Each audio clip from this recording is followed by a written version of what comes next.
पार्वती जी का। और जानकी जी की स्तुति से माता पार्वती बहुत प्रसन्न हुई। विनय प्रेम बस भई भवानी, खसी माल मूरत मुस्कानी। विनय प्रेम बस भई भवानी, खसी माल मूरति मुस्कानी।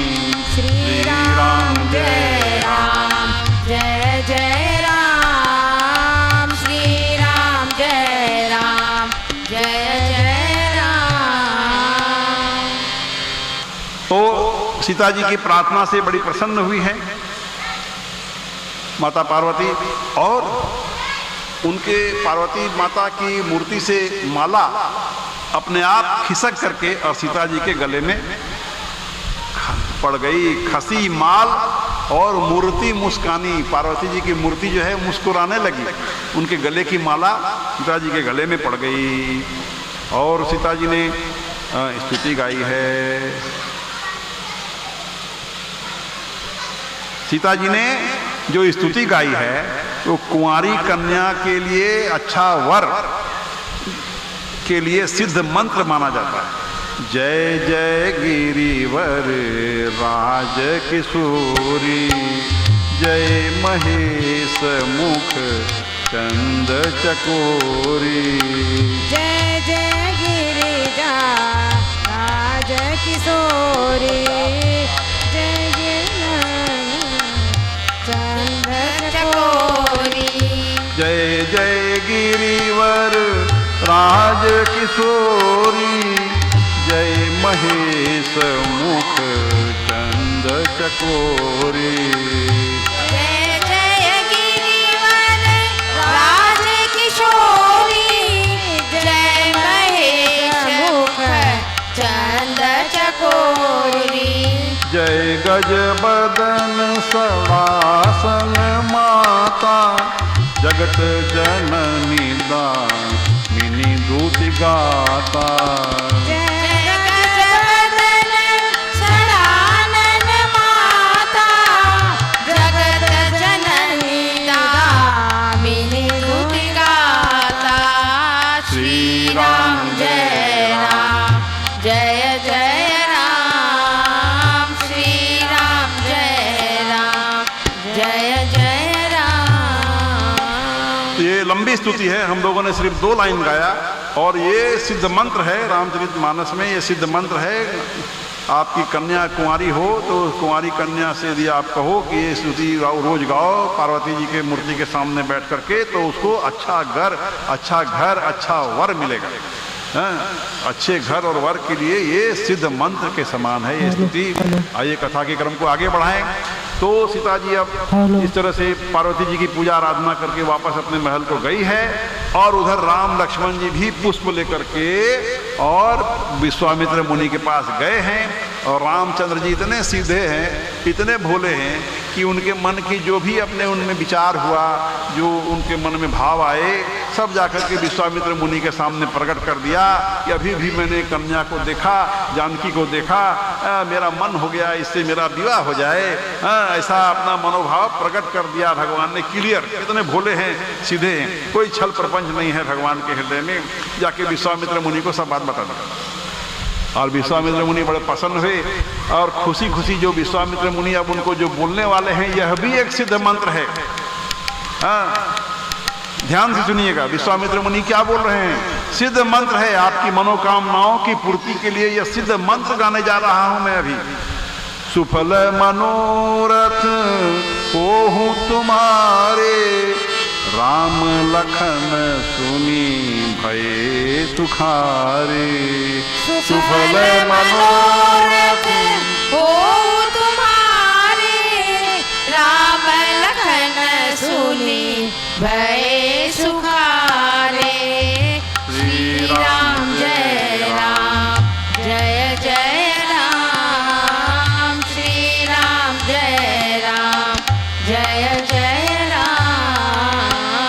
मानस की यह पंक्ति जो है ये सिद्ध मंत्र है, मनोकामनाओं की पूर्ति के लिए सिद्ध मंत्र संत बताते हैं। इस तरह से विश्वामित्र मुनि के संग में राम जी का संवाद समाप्त हुआ। अब राम जी जो हैं सीता जी के मुखमंडल की तुलना चंद्रमा से करते हैं कि चंद्रमा से तुलना कर रहे हैं सीता जी का सुंदरता का। तो फिर बोलते हैं कि नहीं, चंद्रमा में बहुत दाग है, चंद्रमा में बहुत कलंक है, सीता जी में तो कोई दाग नहीं है, कोई कलंक नहीं है, इसलिए चंद्रमा से तुलना में जो कर रहा हूँ ये ठीक नहीं कर रहा हूँ, अच्छी बात नहीं है। हाँ, क्योंकि सीता जी में कोई कलंक नहीं, कोई दाग नहीं, और चंद्रमा में तो बहुत दाग है, बहुत गंदगी है, बहुत कलंक है। हाँ, तो इस तरह से उन्होंने सीता जी चंद्रमा के बहाने उन्होंने सीता जी के सुंदरता का वर्णन किया। और फिर रात्रि हो गई, विश्राम किया है। इस तरह से कुछ दिन बीत गए हैं और अब धनुष यज्ञ कार्यक्रम का दिन आ गया, जिस दिन सभी राजा लोग, बहुत सारे राजा लोग आए हैं और धनुष है शिव जी का। जनक जी की प्रतिज्ञा है, घोषणा है कि जो कोई भी इस धनुष को तोड़ देगा उससे हठ पूर्वक मेरी कन्या जो सीता है वो विवाह करेगी। तो ये निमंत्रण दिया विश्वामित्र जी को कि आप राम लक्ष्मण को लेके आओ दरबार में। आज जो है, आज धनुष यज्ञ का फाइनल डेट है। आज धनुष यज्ञ होगा। बहुत सारे लोग आए हैं, हजारों दुनिया भर के राजा महाराजा आए हैं। राक्षस लोग भी राजा का भेष बना बना करके आए हैं। जो दुष्ट राक्षस थे, उस जमाने के राक्षसों को भी भेष बदली करना आता था, तो वो लोग अच्छा अच्छा भेष बना करके, अच्छा राजा बन करके सब आए हैं। और जनक जी के दरबार में धनुष यज्ञ प्रारंभ हुआ और अब राम लक्ष्मण धीरे धीरे आ रहे हैं दरबार में। और राम लक्ष्मण को विभिन्न लोगों ने जो देखा है, अलग अलग लोग, अलग अलग उनकी भावना, राम जी उनको अलग अलग तरह से दिखलाई दे रहे हैं। जो दुष्ट राक्षस थे, जो राजा बन करके आए हैं, भेष बदल करके आए हैं, वो राम जी को देख रहे हैं, डर रहे हैं, समझ रहे हैं कि साक्षात काल ही आ रहा है। तो दुष्ट राक्षस राम जी को काल समझ रहा है, अच्छे लोग राम जी को अच्छा समझ रहा है। विभिन्न प्रकार के लोग, विभिन्न प्रकार की भगवान उनको विभिन्न प्रकार से नजर आ रहे हैं। महिलाएं उनको, समवयस्क महिलाएं उनको भाई की तरह देख रही हैं। जो बूढ़ी महिलाएं हैं उनको पुत्र मान के देख रही हैं कि मेरा पुत्र है। तो अलग अलग लोग, अलग अलग प्रकार की भावना। तुलसीदास जी लिखते हैं, जिनके रही भावना जैसी, प्रभु मूरत तिन्ह देखी तैसी। जिनके रही भावना जैसी, प्रभु मूरत तिन्ह देखी तैसी। श्री राम जय राम, जय जय राम। श्री राम जय राम, जय जय राम। इस प्रकार राम लक्ष्मण जी को देख करके अलग अलग लोग, अलग अलग उनकी भावना, अलग अलग उनका विचार, अलग अलग संवाद, आपस में लोग बात कर रहे हैं अलग अलग तरह से। और अब सीता जी आ रही हैं यज्ञशाला में, धनुष यज्ञशाला में सीता जी आ रही हैं। उनकी सुंदरता का यहाँ वर्णन है ना। और धीरे धीरे सीता जी रंगभूमि में आई। रंगभूमि जब सिय पगुधारी, देखी रूप मोहे नर नारी। रंगभूमि जब सिय पगुधारी, देखी रूप मोहे मोहे नर नारी। श्री राम जय राम, जय जय राम। श्री राम जय राम, जय जय राम। तो यहाँ सीता जी के सौंदर्य का वर्णन है। मैंने पहले ही कहा कि भगवान इतने सुंदर हैं, राम जी इतने सुंदर हैं, लक्ष्मण जी इतने सुंदर हैं, माता सीता इतनी सुंदरी है कि जो फोटो में हम लोग उनको देखते हैं उनसे लाखों गुना ज़्यादा सुंदर होंगे तो कोई बड़ी बात नहीं है। तो यहाँ उनके सुंदरता का विस्तार पूर्वक वर्णन है। और अब जनक जी के लोगों ने घोषणा किया कि भाई मेरे राजा की ये प्रतिज्ञा है कि जो कोई भी इसको धनुष तोड़ेगा, और सीता जी बिना विचार किए, बिना कुछ सोचे समझे उसके गले में बरमाला डाल देगी, उससे उसका विवाह हो जाएगा। तो अभी बहुत सारे राजा आए थे, बहुत सारे अभिमानी राजा थे उसमें, अच्छे लोग भी थे, बुरे लोग भी थे। अरे क्या है, धनुष को बाएं हाथ से मैं तोड़ दूंगा, ऐसा भी तमक करके अभिमान में चले लोग, राजा लोग। एक के बाद एक बाएं हाथ से नहीं उठा सके, दाहिना हाथ लगाया, दाहिना हाथ ने लगाया, दोनों हाथ से उठाने का कोशिश किया। उठाने का तो बात छोड़ो, तोड़ने का तो बात छोड़ो, कोई भी राजा हिलाने भी नहीं सका। बड़े बड़े राजा हिला भी नहीं सक रहे। ऐसा भी समय आया कि भाई 10,000 राजा लिखा है रामचरितमानस में एक साथ, और धनुष को उठाने का कोशिश किया तो 10,000 राजा लोग मिलकर के भी, और धनुष को तोड़ने का तो बात छोड़ो, उठाने का तो बात छोड़ो, हिलाने भी नहीं सका। जनक जी निराश हो गए, उदास हो गए, और जनक जी घोषणा करने लगे दुखी होकर के कि मैं समझ गया कि धरती में अब कोई वीर नहीं है। अब जनी को माखे भट मानी, वीर विहीन मही मैं जानी। अब जनी को माखे भट मानी, वीर विहीन नहीं मैं जानी। श्री राम जय राम, जय जय राम। श्री राम जय राम, जय जय राम। जनक जी बहुत निराश हो गए, उदास हो गए, घोषणा किया कोई वीरता का अभिमानी नाराज मत होना, मैंने जान लिया कि पृथ्वी जो है कि वीरों से खाली है। अब आप लोग आशा छोड़ दो, अपने अपने घर जाओ। मैं समझ गया कि सीता जी कुंवारी रहेगी, ब्रह्मा जी ने इनका विवाह नहीं लिखा है। बहुत उदास और निराश होकर के जनक जी ये बात बोल रहे हैं। तो जनक जी की वाणी सुन करके अब लक्ष्मण जी से नहीं रहा गया, लक्ष्मण जी को क्रोध आ गया। लक्ष्मण जी ने बहुत क्रोध किया है वहां, और कहा बहुत कि अभी मेरे गुरु आज्ञा दे दें, मेरे भैया आज्ञा दे दें, तो ये मैं एक सूखे डंटल की तरह ये धनुष को तोड़ दूंगा। आज्ञा दे तो मैं इसको हाथ में उठा करके दौड़ते हुए चला जाऊंगा। बहुत तरह का बात बोल रहे हैं, बहुत गुस्सा में आ गए लक्ष्मण जी। राम जी भी चिंता में पड़ गए कि कहीं गुस्सा में यदि लक्ष्मण जी तोड़ देगा धनुष को जाकर के तो मेरा क्या होगा। तो अनुनय विनय करके उसको उन क्रोध को शांत कर रहे हैं, लक्ष्मण जी को जरा शांत करने की चेष्टा कर रहे हैं। गुरु जी भी, विश्वामित्र जी भी लक्ष्मण जी के क्रोध को शांत करने का प्रयत्न कर रहे हैं। तो बहुत समझाने से किसी तरह से लक्ष्मण जी बैठे हैं, और नहीं तो क्या जाने लक्ष्मण जी धनुष तोड़ देते। तो अभी अब विश्वामित्र मुनि बोलते हैं राम जी से कि हे राम, अब तुम उठो और जाके धनुष तोड़ो। विश्वामित्र समय शुभ जानी, बोले अति स्नेहमय बानी।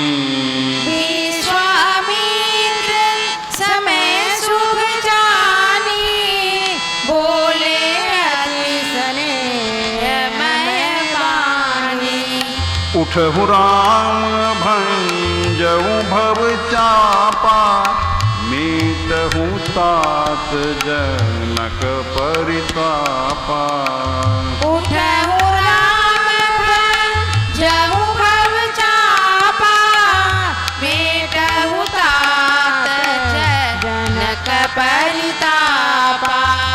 श्री राम जय राम, जय जय राम। श्री राम जय राम, जय जय राम। अब राम जी गुरु की आज्ञा पा करके उठे हैं, धीरे धीरे धनुष की ओर बढ़ रहे हैं, और उनको बढ़ता हुआ देख करके अलग अलग लोगों की अलग अलग मनोभावनाओं का यहाँ वर्णन है।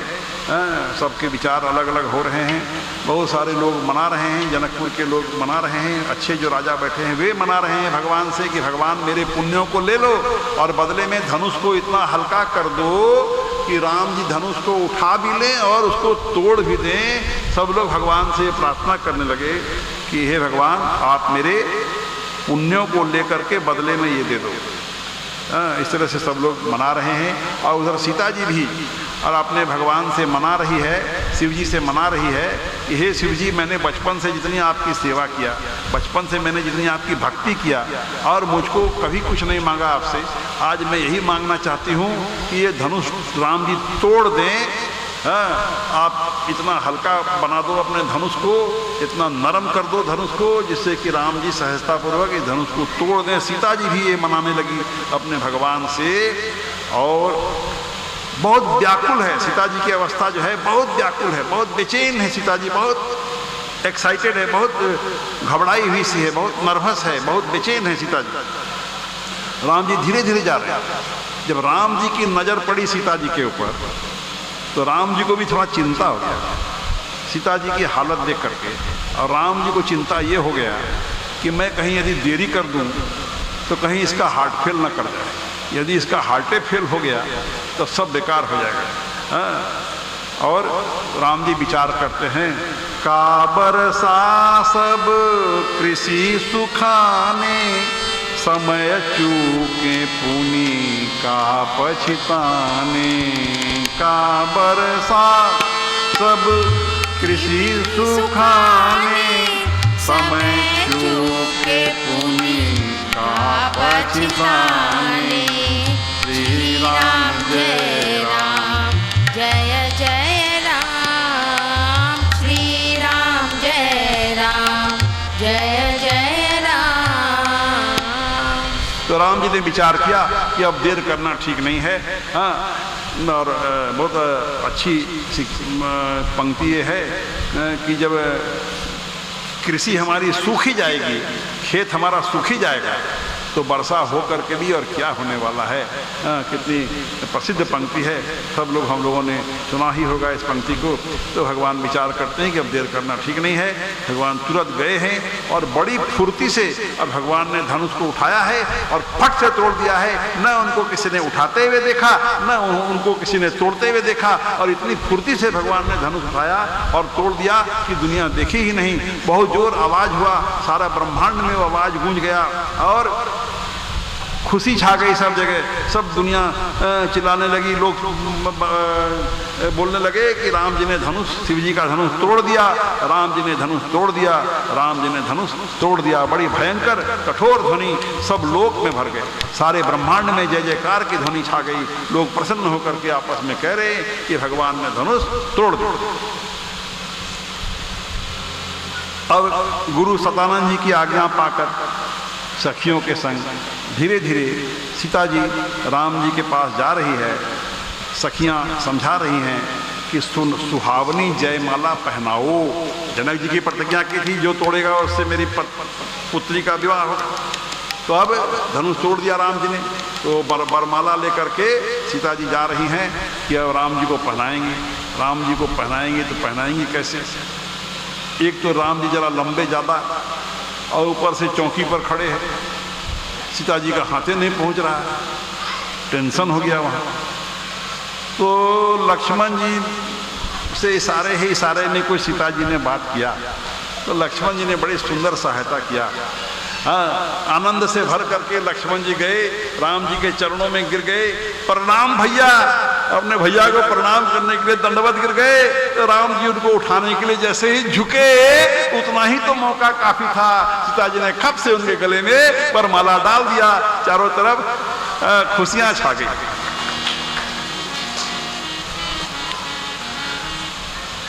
और अब राम सीता की जोड़ी इतनी सुंदर लग रही है, सब लोग बहुत आनंदित हैं। सोहती सिय राम के जोरी, छवि श्रृंगार मनहु एक ठोरी। सोहती सिय राम के जोरी, छवि श्रृंगार मनहु एक ठोरी। श्री राम जय राम, जय जय राम, श्री राम जय राम, जय जय राम। तो उनकी जोड़ी इतनी सुंदर शोभायमान है, उसका वर्णन करना किसी भी कवि के लिए संभव नहीं है। हाँ, बहुत सुंदर जोड़ी बन गई। अब सखियां कहती हैं सीता जी से कि भाई राम जी के चरणों को छुओ। ये परंपरा रही होगी उस जमाने में, पत्नियां छुआ करती होंगी अपने पति के चरण को। तो राम जी के चरणों को छुओ, सखियां बोल रही है, सीता जी डर रही है। अहल्या जी की खबर थी, सीता जी सुन चुकी थी कि अहल्या जी को चरणों की धूल लगी, वो पत्थर से नारी बन गई। और सीता जी डर रही हैं कि मैंने भी इनके पैर को यदि छुआ तो पत्थर से नारी बन गई, और मैं नारी से कहीं पत्थर की बन गई तो डर रही, छूना नहीं चाहती। सखियां समझा रही हैं कि पैर छूना नहीं चाहती। बड़ा मनोरम यहाँ दृश्य है, बहुत आनंददायक दृश्य है। उधर क्या हुआ कि जो राजा लोग जो आए हुए थे, इसमें बदमाश राक्षस टाइप के राजा भी आए थे, राक्षस लोग भी राजा बन करके आए थे। वो लोग विचार कर रहे हैं, प्रोग्राम कर रहा है, प्लानिंग कर रहा है कि ठीक है हम लोग तोड़ने नहीं सके धनुष को, अलग बात है, लेकिन इसको भी हम लोग लेके जाने नहीं देंगे। हाँ, ये सीता को कैसे ले जाएगा हम लोगों के रहते देख लेंगे। हाँ, इस तरह से वो लोग प्लानिंग कर रहा है कि हम लोग नहीं तोड़ सके कोई बात नहीं, इसको भी लेके जाने नहीं देंगे। वो लोग आपस में कोलाहल कर रहा है, चर्चा कर रहा है, विचार कर रहा है, प्रोग्राम बना रहा है। इतने देर में परशुराम जी का आगमन होता है। वहाँ दरबार में परशुराम जी आए, उनको भी वो ध्वनि सुनाई दी, शिव जी का धनुष जो टूटा तो सारे ब्रह्मांड में वो आवाज़ चली गई। तो जहाँ कहीं भी परशुराम जी रहे होंगे तो वो भी आ गए, कौन तोड़ा शिव जी का धनुष बताओ हमको। बहुत लंबा संवाद है। उनको बहुत क्रोध हुआ। परशुराम जी बड़े क्रोधी संत थे। हाँ, 21 बार उन्होंने समूचे पृथ्वी से क्षत्रियों का नाश किया था, दुष्ट राजाओं का संहार किया था। और आ गए हैं कि भाई किसने तोड़ा बताओ। तो बहुत लंबा संवाद हुआ है, मैं उसके संवाद के विस्तार में नहीं जा रहा हूं। तो लक्ष्मण जी का संवाद पहले हुआ, फिर राम जी से संवाद हुआ, विश्वामित्र मुनि से भी संवाद हुआ। तो राम जी के कोमल और रहस्यपूर्ण वचनों को सुन करके और परशुराम जी के बुद्धि के पर्दे खुल गए। परशुराम जी को कुछ कुछ आभास हो गया कि जरूर ये ब्रह्म भगवान अवतार लेकर के आए हैं, ऐसा उनको थोड़ा थोड़ा लगने लगा। जब राम जी ने उनको समझाया तो उनके बुद्धि के पर्दे खुल गए और उन्होंने इस प्रकार कहा राम जी से कि तुम मेरा धनुष लो और इसकी प्रत्यंचा को टानो, तब मेरा संदेह दूर होगा, मेरा भ्रम दूर होगा। अच्छा, जानते हैं परशुराम जी के हाथ में जो आप और हम धनुष देखते हैं वो किसका धनुष है? वो विष्णु भगवान का धनुष है। विष्णु भगवान ने कभी परशुराम जी को अपना धनुष दिया था। तो आज परशुराम जी बोल रहे हैं राम जी को, राम जी कौन है? विष्णु भगवान के अवतार है। तो विष्णु भगवान का धनुष और विष्णु भगवान के अवतार, और राम जी कह रहे, परशुराम जी कह रहे हैं कि मेरे धनुष को जरा सा तुम डोरी चढ़ा दो। वो धनुष भी तो पहचान लिया कि सामने मेरा मालिक खड़ा है, अपने आप चला गया राम जी के पास। अभी परशुराम जी ने दिया भी नहीं था वो धनुष राम जी को, और वो धनुष खुद ब खुद राम जी के पास चला गया। तो परशुराम जी का बुद्धि एकदम हरवा गया कि बाबी क्या हो गया। उनके पर्दे खुल गए। राम रमापति कर धनु लेहु, खेचे मीटे मोर संदेहु। राम रमापति कर धनु लेहु, खेचहु मिले मोर संदेहु। देत चाप आपु ही चली गयऊ, परशुराम मन विस्मय भयऊ। देत चापुआ पूही चली गयऊ, परशुराम मन विस्मय भयऊ। श्री राम जय राम, जय जय राम। श्री राम जय राम, जय जय राम। इस प्रकार परशुराम जी का भ्रम दूर हुआ है। वो समझ गए कि परब्रह्म परमेश्वर परमात्मा स्वयं अवतार लेकर के आए हैं, और उनको ये लगने लगा कि जब भगवान स्वयं अवतार लेकर के आ गए तो अब मेरी आवश्यकता नहीं है। और वो राम जी को धनुष अपना सौंप करके और वो तपस्या करने के लिए वन में चले गए। और ये प्रसंग परशुराम जी वाला प्रसंग समाप्त हुआ। लेकिन इस प्रसंग से फायदा क्या हुआ कि जो उपद्रवी जो राजा लोग जो प्रोग्राम बना रहा था राम जी पर अटैक करने के लिए कि हम लोग अटैक कर देंगे और सीता को छीन लेंगे जबरदस्ती, हाँ हम लोग नहीं उठा सके, नहीं विवाह हुआ, इससे भी नहीं होने देंगे विवाह, वो लोग डर गए। राजा लोग जो है उपद्रवी बदमाश राजा लोग डर गया कि भैया ये लोग पता नहीं कितनी शक्तिशाली है।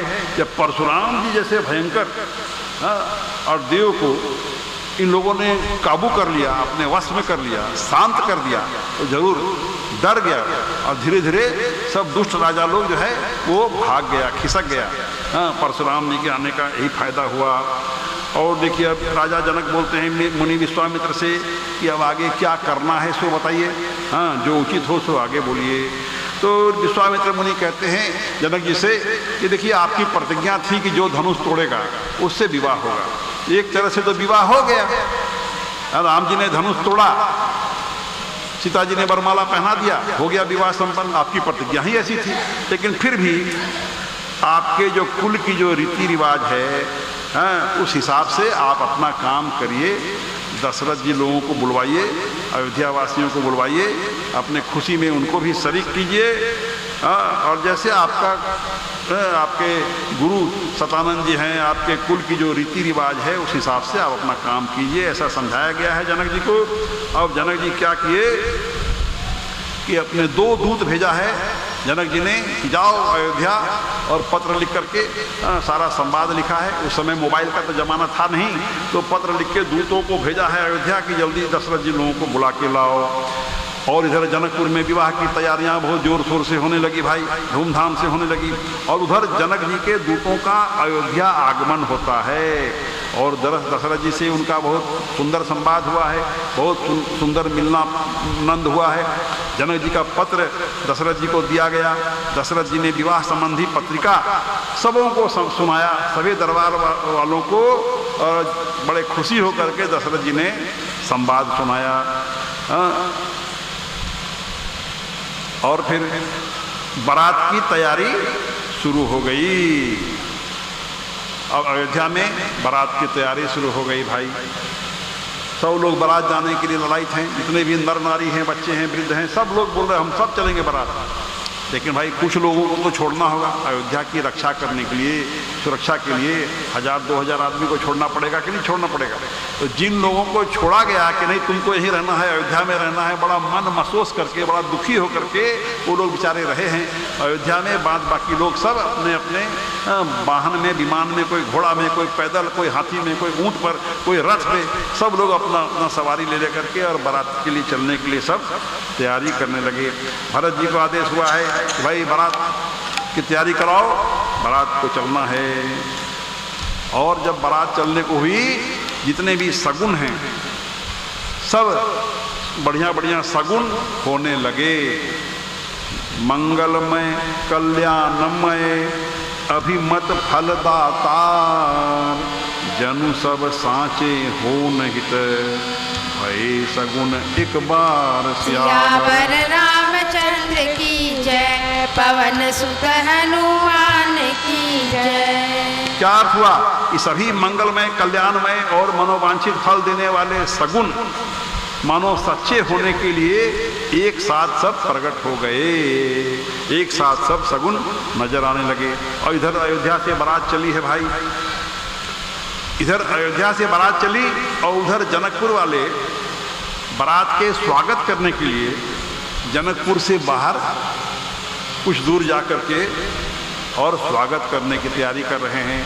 दोनों तरफ के ढोल नगाड़े बज रहे हैं।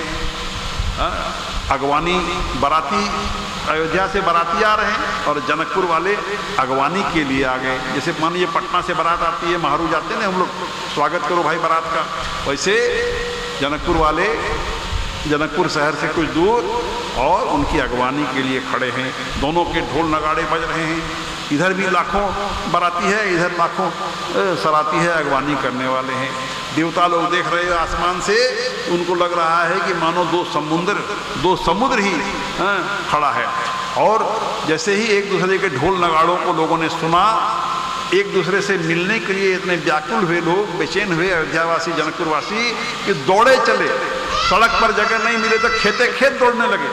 आपस में गले मिलने के लिए इतने प्रेम मग्न है, इतने एक्साइटेड हैं, इतने खुश हैं कि आपस में मिलने के लिए सड़क पर जगह नहीं है दौड़ने की। लाखों आदमी एक साथ दौड़ेगा, सड़क पर जगह मिलेगा? नहीं मिलेगा। तो खेते खेत दौड़ रहा है कि किस तरह से एक दूसरे से मिले। और देवता लोग आसमान से देख रहा है कि मानो दो समुद्र अपनी मर्यादा रेखा तोड़ करके, मर्यादा भंग करके एक दूसरे से मिलने के लिए और सरपट दौड़े चले जा रहे हैं। देखिए बड़ा प्यारा दोहा है यहाँ, हरसि परस पर मिलन हित, कछुक चले बग मेल, जनु आनंद समुद्र दुई, मिलत बिहाई हुए। सियावर रामचंद्र की जय, पवन सुत हनुमान की जय। इस तरह से बारातियों और सरातियों का मिलनानंद हुआ है और बाराती लोगों को जगह जगह ठहराया गया है। अच्छे अच्छे सुंदर महल, खूब बहुत ज़बरदस्त खातिरदारी हुई है उन लोगों की और बहुत आनंदपूर्वक कुछ दिन बीत गए। अब ब्रह्मा जी ने लग्न पत्रिका नारद जी के हाथों जनक जी के पास भिजवाया है। विवाह का शुभ मुहूर्त, घड़ी, ग्रह, तिथि, नक्षत्र, योग और वार तय हुआ और समय पर सब बाराती लोग विवाह मंडप की ओर प्रस्थान कर रहे हैं। और विवाह मंडप इतना सुंदर है, इतना सुंदर है कि ब्रह्मा जी भी देख करके आश्चर्य में पड़ गए। देखिए दुनिया को बनाने वाला सभी जितना चीज है सब ब्रह्मा जी बनाए। ब्रह्मा जी को लग रहा है कि इसमें तो मेरी बनाई हुई कोई चीज ही नजर नहीं आ रही है। इतना सुंदर विवाह का मंडप बोलिए, पंडाल बोलिए, इतना सुंदर कि ब्रह्मा जी की बुद्धि हरवा गई। उनको लग रहा है कि मेरी बनाई हुई तो कोई चीज नजर नहीं आ रही है। आश्चर्य में पड़ गए, ये क्या हम देख रहे हैं। तब शिव जी महाराज उन लोगों को समझाते हैं, सभी देवताओं को समझाते हैं, अरे भैया विचार तो करो कि किसका विवाह होने वाला है, किसके विवाह में तुम लोग आए हो, जरा विचार तो करो। जिनकर नाम, देखिए किसका विवाह हो रहा है, शिव जी समझा रहे हैं ब्रह्मा जी लोगों को। जिनकर नाम लेत जग माही, सकल अमंगल मूल नसाही। जिनकर नाम लेत जग माही, सकल अमंगल मूल नसाही। करतल होहि पदारथ चारी, तेईसिय राम कहेउ कामारी। करतल होई पदारथ चारी, तेईसिय राम कहेउ कामारी। श्री राम जय राम, जय जय राम। श्री राम जय राम, जय जय राम। तो जब ब्रह्मा जी और देवता लोग आश्चर्यचकित हो गए वहाँ की सुंदरता देख करके, तब शिव जी ने उन लोगों को समझाया कि तुम विचार तो करो कि किनकी शादी में तुम लोग आए हो। अरे जिनका नाम लेने से ही और जगत के सारे अमंगलों की जड़ कट जाती है और चारों पदार्थ, चार पदार्थ कौन कौन से बतलाए गए हैं, अर्थ, धर्म, काम और मोक्ष। यारे जिनके नाम लेने से सारे अमंगल कट जाते हैं और चारों पदार्थ सहजता से हमारे आपके मुट्ठी में आ जा सकते हैं, ये वही जगत के माता पिता श्री सीताराम जी हैं। काम के शत्रु श्री शिवजी महाराज ने ऐसा सबों को समझाया है। तो देवताओं का भी भ्रम दूर हुआ। और उधर क्या हुआ कि चारों भाई राम, लक्ष्मण, भरत, शत्रुघ्न दूल्हे के भेष में अब जनवासे की ओर जा रहे हैं, विवाह मंडप की ओर जा रहे हैं। उनकी सुंदरता का यहाँ वर्णन है। और उनकी सुंदरता तो छोड़ो, उनके जो घोड़े हैं, जिन घोड़ों पर बैठ करके वो जा रहे हैं, चारों भाई, चार घोड़ों पर चार भाई जा रहे हैं, उनके घोड़ों की भी अपार सुंदरता है ना। और तुलसीदास जी कहते हैं कि राम जी की सुंदरता को तो बात छोड़ो, अरे राम जी के घोड़े की सुंदरता का वर्णन तो सरस्वती जी भी नहीं कर सकती। तो माता सरस्वती जो विद्या की देवी है, वो भी जब राम जी के घोड़े की सुंदरता का वर्णन नहीं कर पा रही हैं, तुलसीदास जी कहते हैं कि मैं कहाँ तक गाऊं, मेरी क्या ताकत है, मेरी क्या क्षमता है। और देखिए आज जो है शिव जी को अपने 15 आँख बहुत अच्छे लग रहे हैं। शिव जी के 5 मुख, 15 आँख हो गई, एक मुख में 3 आँख है, 1 2 3। तो शिव जी को आज अपने 15 आँख बहुत अच्छे लग रहे हैं कि मैं 15 आँखों से और भगवान का विवाह देख रहा हूँ। ब्रह्मा जी बहुत दुखी हो रहे हैं कि उनको सिर्फ 8 आँख, ब्रह्मा जी 4 मुख 8 आँख, तो मेरे ज़्यादा होते तो अच्छा रहता।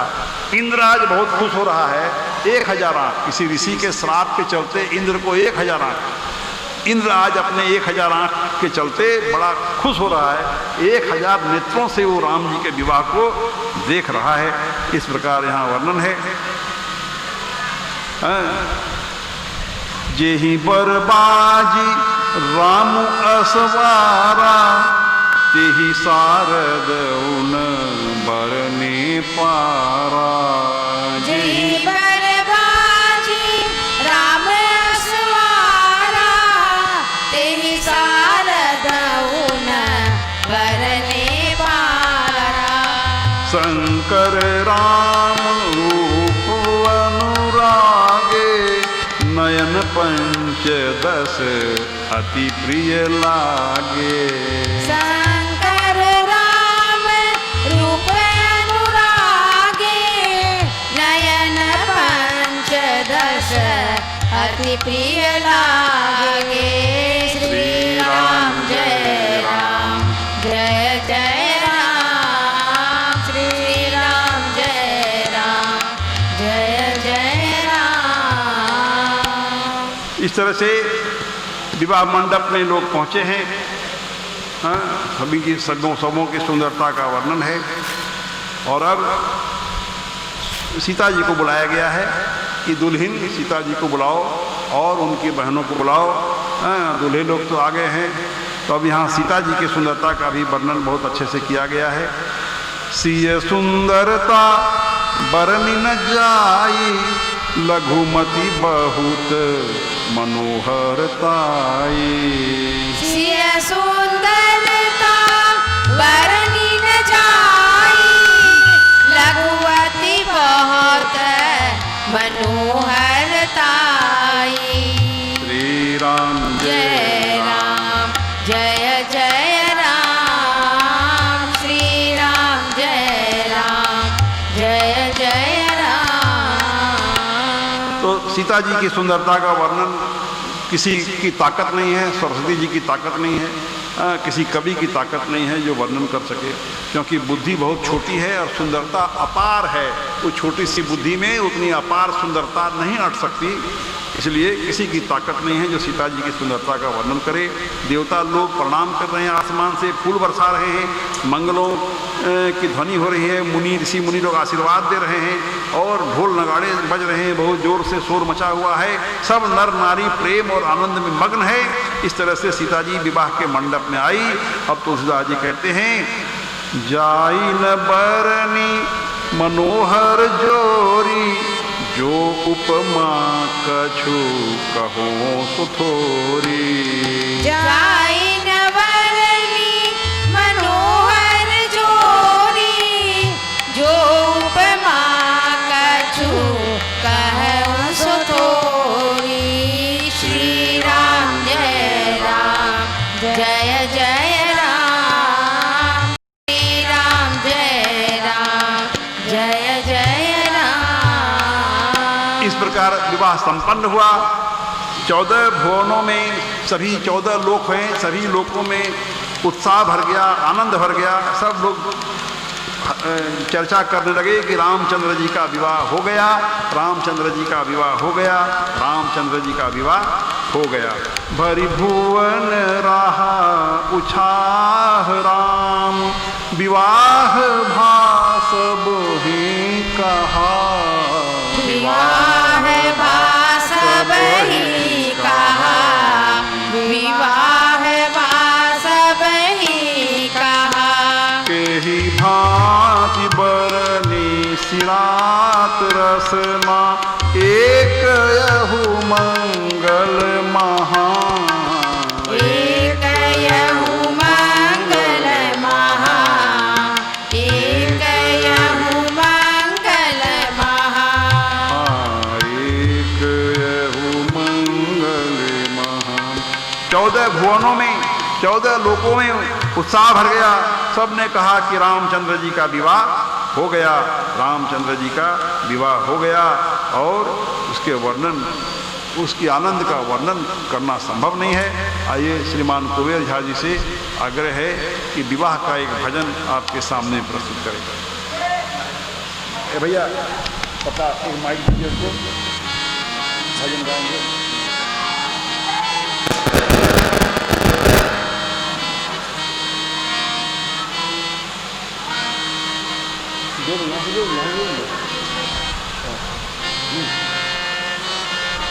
माइक ये ले लीजिए।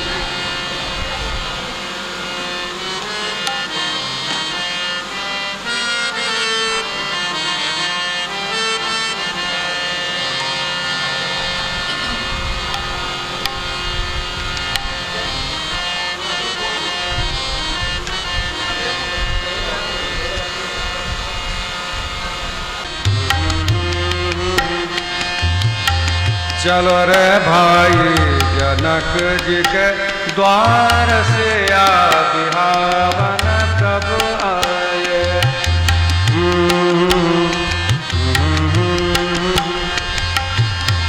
चलो रे भाई जनक जी के द्वार से बिहावन प्रभु आए। सिया बिहावन प्रभु आए। अब न देखी है ऐसी बारात, बिहावन प्रभु आए। अब न देखी है ऐसी बारात, बिहावन प्रभु आए। चलो रे जो सिया बिहावन प्रभु आए। दुल्हा हीरा दुल्हन मोती, दुल्हा हीरा दुल्हन मोती, दोनों जगत इस जग के ज्योति। देव ऋषि मुनि सब आए, पल पल की फूलों की वर्षा होती।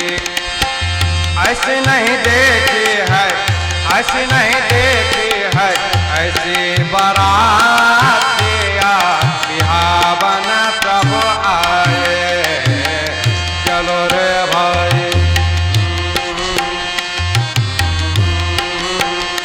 ओ चलो रे भाई जनक जी के द्वार से बिहावन प्रभु आए। सिया बिहावन प्रभु आए। सिया बिहावन प्रभु आए।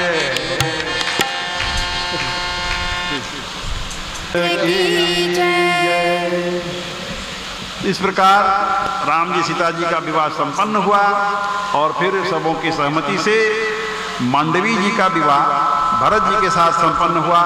उर्मिला जी का विवाह लक्ष्मण जी के साथ संपन्न हुआ और श्रुति कीर्ति जी का विवाह शत्रुघ्न जी के साथ संपन्न हुआ। चारों बहनें और चारों भाइयों से ब्याही गई। इस तरह से खूब आनंद हुआ है।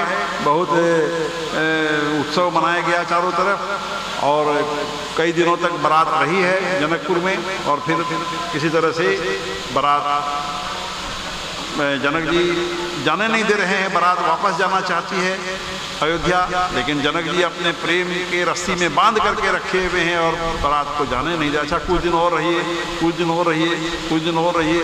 फिर आखिर में उनको बारात को विदा करना पड़ा।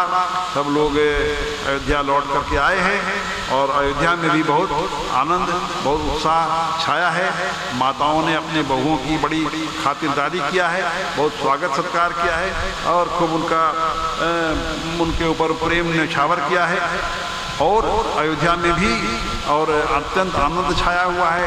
जहाँ तहाँ सब लोग राम जी के विवाह की गाथाएं गा रहे हैं। रामचंद्र जी का पवित्र सुयश तीनों लोकों में छा गया। और अब प्रसंग के अंतिम भाग में, अब हम लोग अंत में पहुँच गए हैं। प्रसंग के अंतिम भाग में संत शिरोमणि तुलसीदास जी महाराज इस प्रकार कहते हैं, आए ब्याही आए राम घर जब ते बस ही आनंद अवध सब तब ते।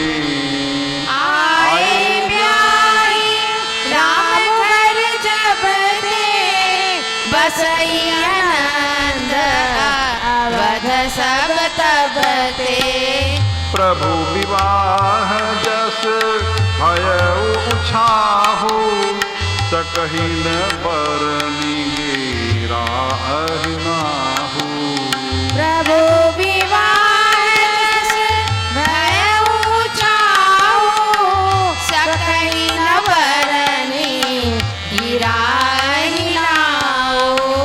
श्री राम जय राम जय जय राम। श्री राम जय राम जय जय राम। क्या अर्थ हुआ? जब से श्री रामचंद्र जी विवाह करके और घर आए तब से सब प्रकार का आनंद अयोध्या में छा गया।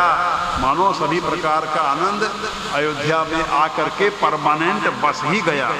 हाँ, प्रभु के विवाह में जैसा आनंद और उत्साह हुआ उसे सरस्वती जी भी नहीं कह सकती और सर्पों के राजा शेषनाग भी उस आनंद का वर्णन सही सही नहीं कर सकते हैं।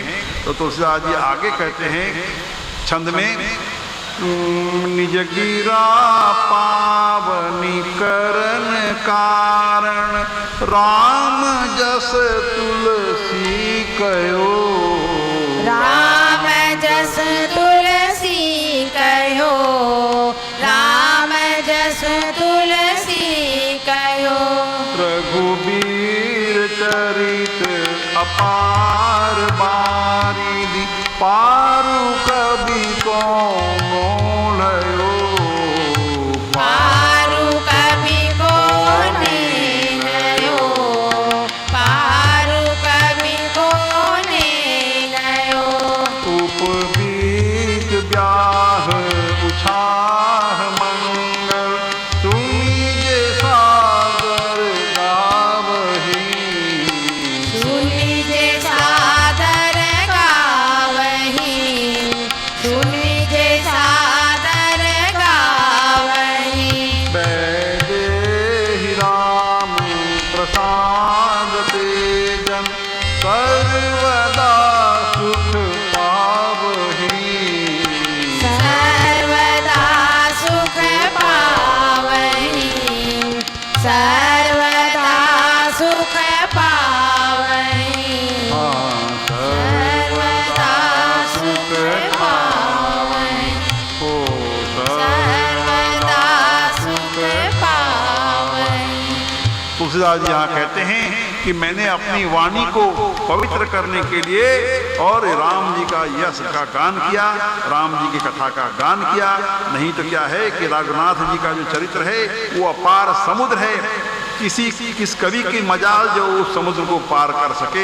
हरि अनंत हरि कथा अनंता गावही सुनहि बहु विधि सब संता।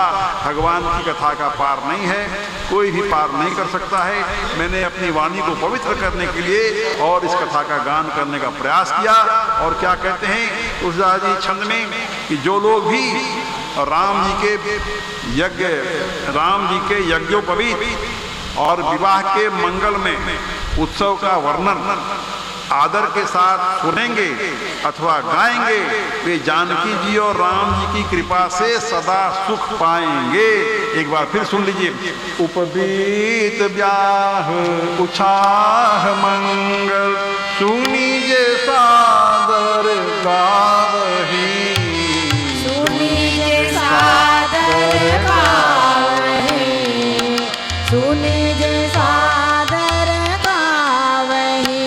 बैदेहि राम प्रसाद तेजन सर्वदा सुख पावही।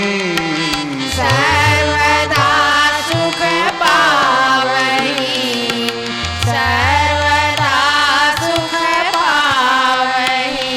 हाँ, सर्वदा सुख पावही।